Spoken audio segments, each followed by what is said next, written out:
Now I'm working on my response to the Count Dankula situation, so I'm going to be respectful and let him release his video first, because that's just the right thing to do, and he's my boy, you know, so I'm not trying to steal thunder for him. But before I get to that, I want to cover this Assassin's Creed debacle, okay? A lot of people are talking about this DLC for Assassin's Creed, and if you don't know what's going on, I'll give you a brief overview. It's much ado about nothing. Of course, this is a rod of their own making, Ubisoft. When you bait the SJWs, when you're taking all that and all these like loads of praise splattering on your face about how woke you are, you asked for this, Ubisoft. Make no mistake about it. This issue, how I'm going to approach it, has almost nothing to do with the actual DLC. I could not care less.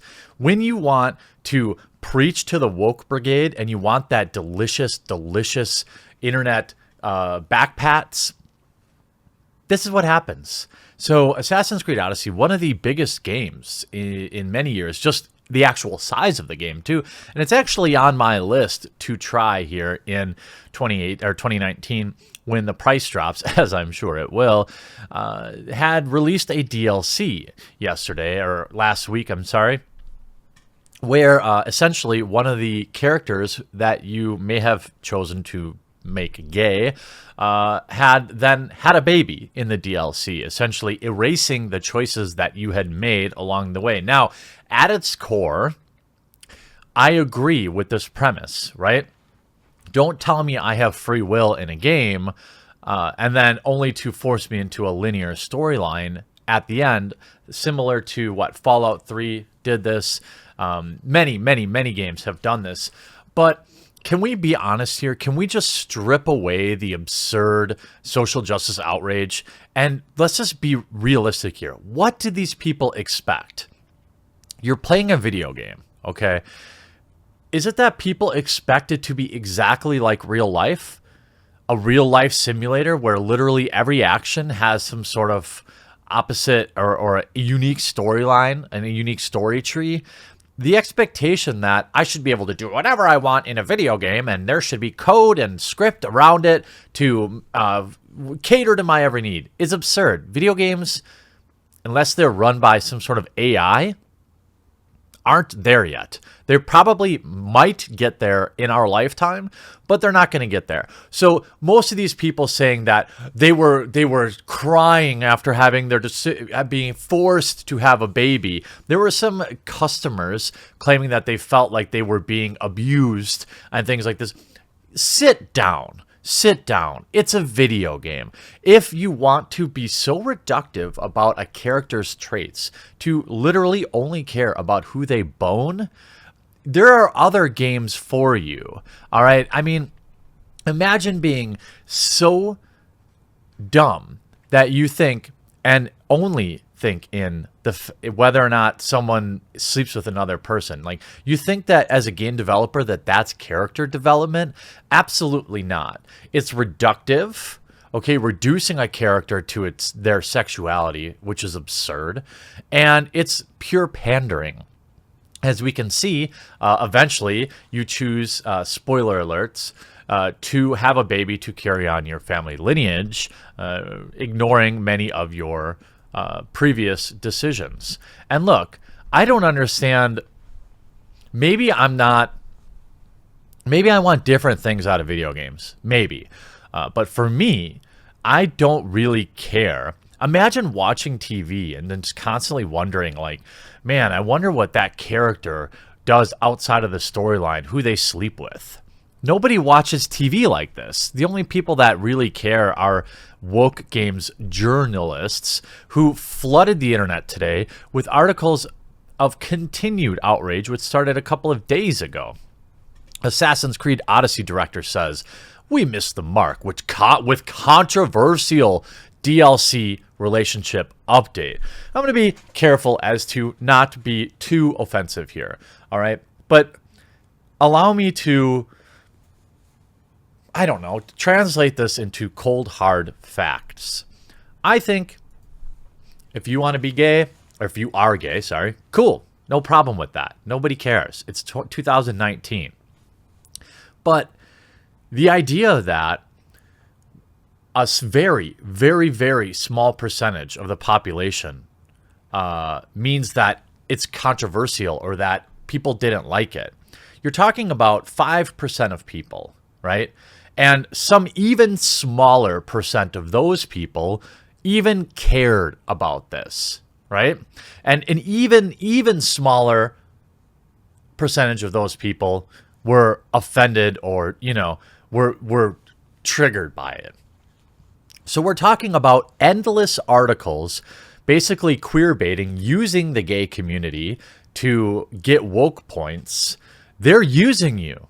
This is just like Blizzard, putting the gay band-aid, I don't know, whenever they have bad press. When will people wake up to this? Kotaku doesn't care about the gay community. IGN doesn't care. Polygon doesn't care. They care about your clicks. They care about the fact that the gay community is extraordinarily active on places like Twitter and will share their articles.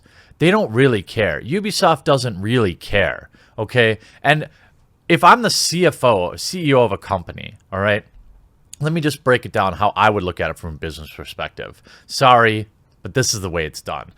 We have 100 million players. Okay, let's just say 1 million players, all right? We have 1 million players, and 999,500 of them are happy with the product.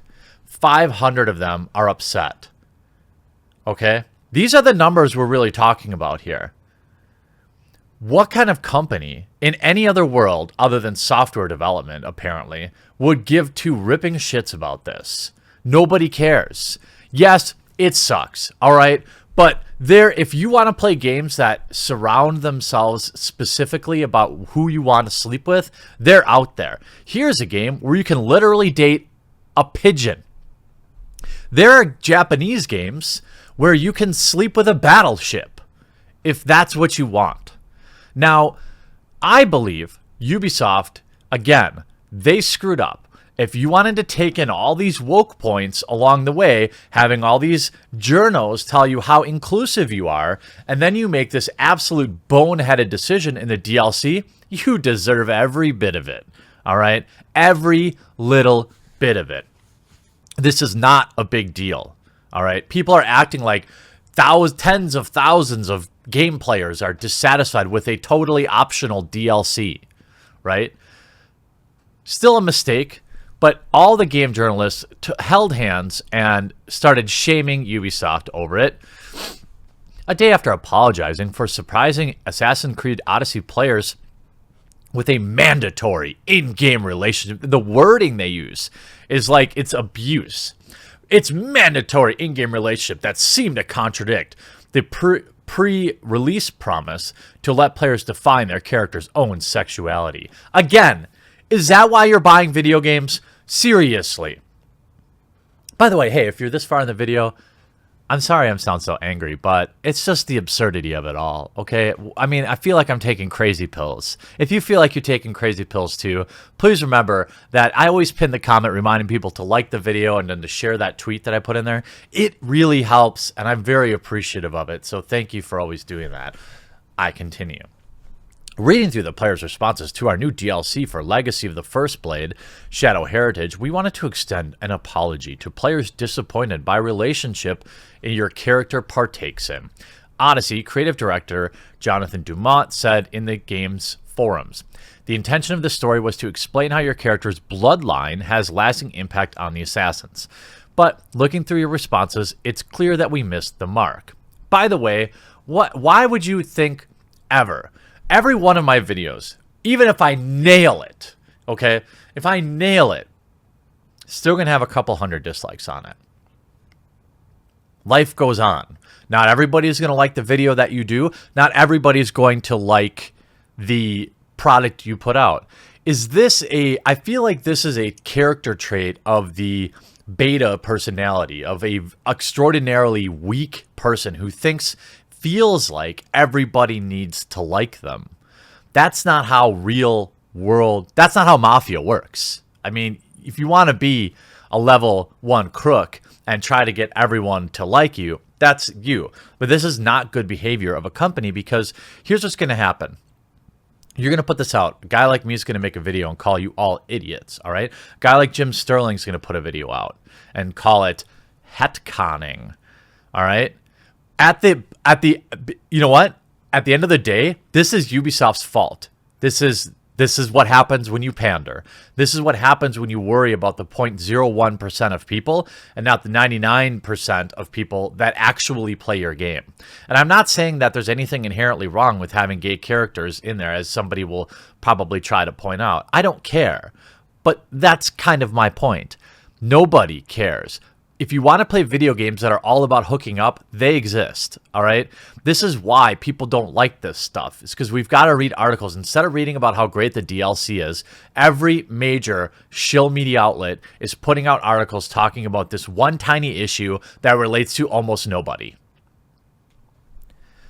Players will not have to continue the romantic relationship in the next installment of the game's DLC. That's right, going gay again. What was it? Going Gay Again, sponsored by G Fuel Totino's Pizza Roll Pringles Edition for $9.99. Saying the developers wanted players to have the option of deciding if that character's choice to procreate was a utilitarian decision rather than a romantic one, which, to be honest, I could see. Look, imagine that you have a royal lineage or something back in the day. I could definitely see that storyline. In fact, I'm pretty sure I have seen it, of a gay character who still has a baby with somebody to keep the bloodline going. All right. So the idea that people are equating this to digital, digital four-letter word is absurd. The intention of this story was to explain how your character's bloodline has a lasting impact on the assassins. The plot development occurs at the end of the second chapter in Part 3 paid expansion. Again, not required, totally optional expansion. So if you don't like this, you can continue to play Assassin's Creed as gay as you want. You can do whatever you want, just don't play the DLC. What's wrong with that? At the end of the DLC, player's character decides to enter into a relationship with either daughter or son of the proto-assassin Darius. They have a child, as Kotaku writer Heather Alexandria noted yesterday after playing through the DLC. The player can rebuff the romantic advances of the Darius kid, but they still wind up in a relationship and have a baby. Yeah, that's because it's not... Wait, let me just... It's not real life. It's a video game. Stop. Stop it. This is not going to sell copies of Assassin's Creed, but this isn't going to stop people from buying it. This is the definition of worthless journalism, talking about, and this is why exclusivelygames.com is going to be so great, launching soon, just a few weeks away. This is not journalism. This is whataboutism. This is pearl clutching. But Ubisoft, you did it to yourself. Get woke, go broke.